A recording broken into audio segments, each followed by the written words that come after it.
हाय मंडळी, चला तर मग आज बनवूया माझ्या पद्धतीने सॅलड. तर ह्या सॅलडचं मी ठेवलेलं नाव आहे veggie carnival with Ghati twist किंवा घाटी तडका असंही तुम्ही म्हणू शकता. तर इथे मी एका मक्याला पीनट ऑइल लावून हे छान रोस्ट करून घेतलेलं आहे. त्यानंतर इथे मी 3 ते 4 प्रकारच्या भाज्या घेतलेल्या आहेत.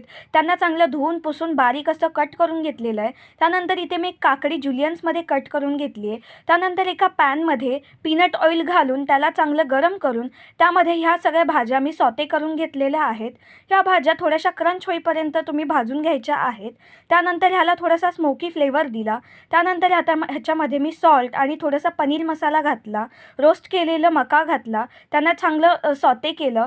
त्यानंतर एका बाउलमध्ये काढून त्याच्यामध्ये 3 चमचे दही आणि अंदाजे फ्रेश क्रीम घातली आहे.